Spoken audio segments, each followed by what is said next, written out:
আপনাদের দেখাচ্ছি বাটা মশলা দিয়ে মুরগি রান্না। মুরগিটা হচ্ছে যেটা কক, আমরা পাকিস্তানি যেটা মুরগি বলে আমরা চিনি। আসলে যিনি বাড়ছেন ইনি আসলে বরিশালের নাগরিক। তবে বলা যায় এটা বরিশালের রেসিপি, এটাও বলা যায়। তবে জেনে নেই এই যিনি এই মশলাটা মানে পিষছেন, মশলাটা এটি কি, উপকরণগুলো কি। তুমি আমাকে শেয়ার করতে পারো উপকরণগুলো কি কি এখানে কি। তিনি কোনো কথা বলতে চাচ্ছেন না। আহ, যাই হোক, অবশ্যই সাধারণত কি যে পেঁয়াজ, কি কি, আচ্ছা আমি ইশারা দিয়ে বলো, পেঁয়াজ, আদা, তারপর রসুন আছে, রসুন, হ্যাঁ। কাঁচামরিচ আছে, না কাঁচামরিচ নেই, তাহলে পেঁয়াজ পেলাম, রসুন পেলাম, আদা পেলাম, আর আর কি উপকরণ, ওই এলাচ, এলাচ, আরে কি না বললে হয় কিভাবে, আর কি কি, হ্যাঁ আর রয়েছে এলাচ, দারচিনি, লবঙ্গ। যাই হোক, অল্প পরিসরে আসলে এক বলার জন্য মানুষ দুইজন, মুরগিটা এইভাবে তো দেখতেই পাচ্ছেন। এটা যখন রন্ধন প্রক্রিয়া শুরু হবে, মানে এই হাঁড়িতে যখন উনুনে যখন আগুন দিবে তখন আবার দেখাবো। এটা আসলে মুরগি খেতে অনেকেরই প্রিয়, আবার অনেকের বিরক্তও লাগে। যেমন আমি বিশেষ করে মুরগির যে ফ্লেভারটা, মুরগির একটা যে গন্ধ আসে, ওই গন্ধটা আমি নিতে পারি না, একটা স্মেল থাকে। ও, তবে রান্না যারা পারদর্শী, ওই রান্নাটা ওই যে একটা বাজে স্মেল ওইটা আসে না। তো ন্যাচারালি অনেকের এই স্মেলের কারণে হয়তো বিরক্ত লাগে, আমার বিশেষ করে বিরক্ত লাগে, ওই স্মেলটা আমি নিতে পারি না। তবে যিনি এই আজকে এই রান্না করবেন, তার অনেক রান্না খেয়েছি এই মুরগির রান্নাটা। তবে এই যে স্মেলটা ওইটা আসে না। আমি সেই গোপন রহস্যটাই দেখাবো আজকে ভিডিওতে। পাকিস্তানি কক মুরগি রান্নার জন্য এই যে প্রথমে কড়াইতে সয়াবিন তেল, এই মুরগিতে এই আলু দেওয়া হবে, আলুর মধ্যে লবণ এবং হলুদ মিশ্রিত করা হচ্ছে।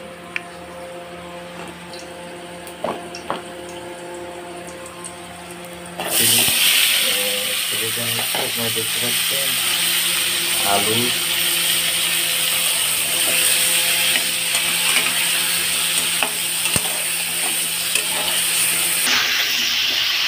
আলুটা কিছুক্ষণ, সামান্য কিছুক্ষণ একটু ভাজা হবে, তারই পরিক্রমা চলছে।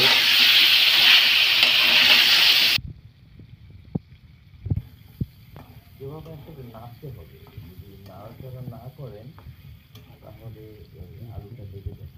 আসলে এটা যিনি রান্না করছেন এটা তার গোপন সেই আমাকে সে বললো, আমি আপনাদের মাঝে দেখতে আলুটা যদি এভাবে নাড়াচাড়া না করেন আলু লেগে যাবে এবং একটা পাশ ভাজা হবে আর একটা হবে না, তারপরে লেগে যাবে, পড়ে যাবে।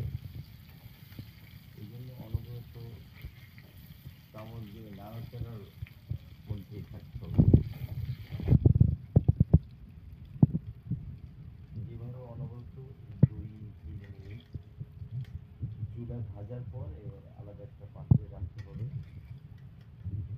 দেখেই বোঝা যাবে একটু এভাবে একটু হালকা ভাজলে রং পরিবর্তন হবে। ওই একই পাত্রে আবার একটু তেল দিয়ে দিলাম। এবার ফাইনালি মশলা এবং মুরগি দেওয়া হবে। এটা বাটা মশলা, যেটা ওই কিছুক্ষণ আগে আপনাদের দেখিয়েছিলাম যে বাটা পুজো যে যিনি পিসছিলেন, পিসানো মশলা, যেটা আদা বাটা, আদা, রসুন, পেঁয়াজ, তারপর গরম মশলা, যেটা লবঙ্গ, দারচিনি, এলাচ, এই পর্যায়ে আগুনের ফ্লেমটা একটু হালকা দিতে হবে। এটা হচ্ছে জিরার গুঁড়ো।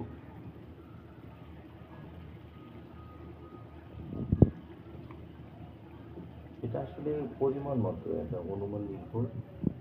মুরগির পরিমাণ যতটুকু তার সাথে অ্যাডজাস্ট করে যারা রান্না করবেন তারা এমনিতেই বোঝেন।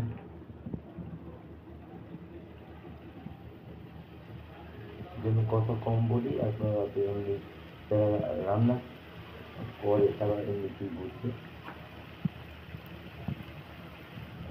এই পর্যায়ে এটা হলুদের গুঁড়ো একটু নাড়াচাড়া করতে হবে, নইলে মিক্সিং হবে না, তাছাড়া পুড়ে যাবে।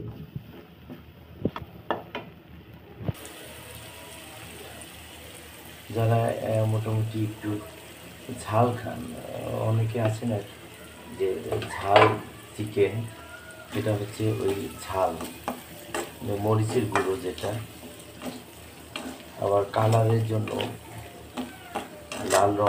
লাল রঙের তরকারি দেখতেই আসলে সুন্দর লাগে, এটিও একটি কারণ।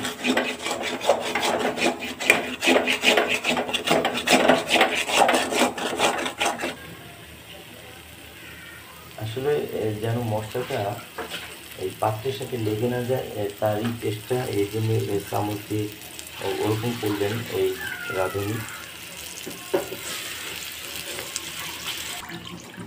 এই যে মুরগি একেবারে সরাসরি পাত্র থেকে, যে পানির মধ্য থেকে এই পরিমাণটা একটু ছিল। আসলে আজকে রেসিপিটা হলো যে ঝোল, বেশি করে মানে ঝোল কারি বলা হয়, মানে ঝোল চিকেন। মুরগির পরিমাণ কম, কিন্তু ঝোলটা হবে স্বাদযুক্ত, যেন ঝোল দিয়েই তৃপ্তি সহকারে ভাত খাওয়া যায়। এটাই আমি রাঁধুনি থেকে এটাই শুনলাম শুরু। আপনারা সরাসরি দেখতে পাচ্ছেন কোনো কাটছাট নেই এখানে, কোনো নো এডিট। এই পর্যায়ে কোনো পানি না দিয়ে এই যে ঢাকনা দিয়ে ঢেকে দিলাম। আগুনের ফ্লেমটা তত কম থাকবে। তবে আপনাদের একটা গোপন রহস্য, যেটা শুরুতে বলেছিলাম যে গন্ধের বিষয়, মুরগি থেকে যে একটা গন্ধ, এই গন্ধ দূর করার গোপন রহস্য বা টেকনিক, না এখন বলবো না। এটা আসলে বললে এটার যেই টেকনিকটা শেষ হয়ে যাবে, আপনারা ভিডিও দেখবেন না, শেষেই বলি। আসলে অপেক্ষা করছিলাম যিনি রাঁধুনি তার মুখ থেকে শুনবো, তাই আপনাদের আমি বলছি না, দেখি তিনি বলেন কি না। কিছুক্ষণ চুলায় রেখে এবার একটু নেড়ে চেড়ে দেখছেন। হ্যাঁ, বলবা তুমি, এটা আসলে মুরগির স্বাদ এবং মুরগির যে একটা বাজে স্মেল আসে, ওইটা দূর করার বা ওইটা না আসার পদ্ধতিটা কি, আপনি বলবেন কিছু?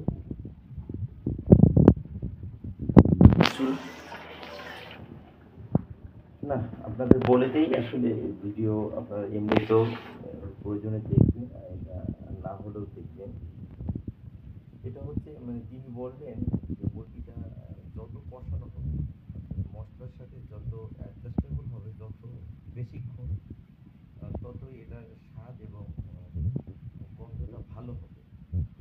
আর কষানোটা কম হলে ওই বাজে গন্ধটা হবে। অর্থাৎ আসল কথা হলো যে কষানো হবে বেশি, মুরগি এবং মশলাটা বেশি করে কষাতে হবে পানি না দিয়ে, তাহলে ভালো ফ্লেভার এবং ভালো স্বাদ হবে, এটাই বললেন।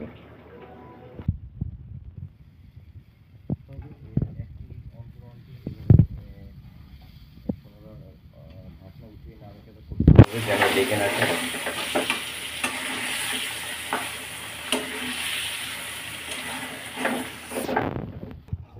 আপনাদের বলে রাখি, এই ঝোল এবং যে মশলাটা দেখছেন, এটা ভাবার উপায় নেই যে এখানে অনেক মশলা। আসলে যেটা দেখছেন এটা বারোয়ানি, অর্থাৎ অধিকাংশ ভাগই হচ্ছে পেঁয়াজ, আর বাকিটা সামান্য কিছু আদা, রসুন, অন্যান্য সামগ্রী উপাদান। আবারও বলে নিই, রেসিপিটা হচ্ছে মুরগির ঝোল। এটা পর্যাপ্ত ঝোল হবে আসলে গরমের মধ্যে। এই ঝোল করে মুরগির মাংস এখানে পরিমাণে বেশি নয়, তবে ঝোলটা হবে ভালো, ঝোলটা পরিমাণে বেশি হবে। গরমের মধ্যে খেতে মজাই লাগে ঝোল দিয়ে।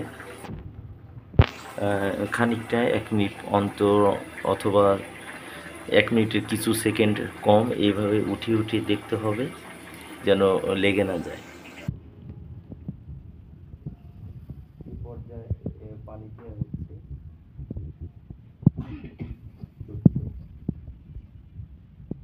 কতক্ষণ এই কষানোর পর পানি দেওয়া হলো? আধা ঘন্টা নাকি আর কম? তবে এই মুরগিটি যতক্ষণ কষানো হবে, তত বেশি কষানো হবে ততই স্বাদ হবে। তবে এ পর্যায়ে আমরা কষিয়েছি 15-20 মিনিট, 20 মিনিট বলা যায়। আর এ পর্যায়ে আপনারা দেখলেন যে পানি দিয়ে ঢেকে রাখা হলো।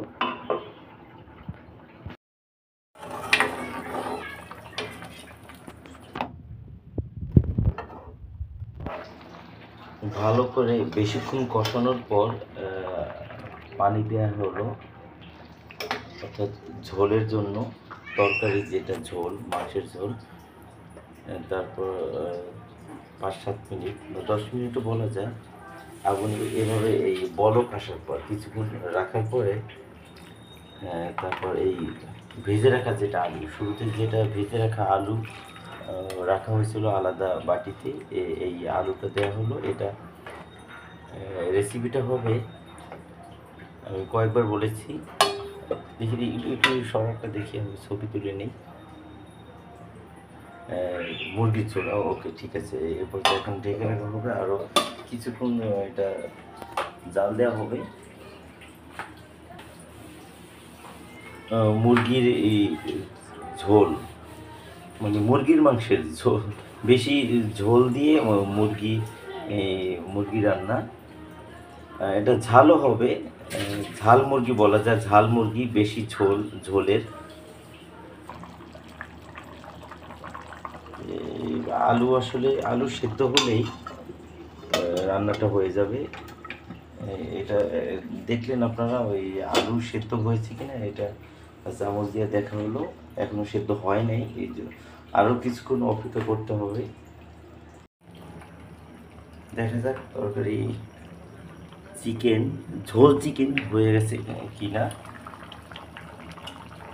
আসলে হয়তো প্রশ্ন থাকতে পারে কখন উনুন থেকে নামাবে।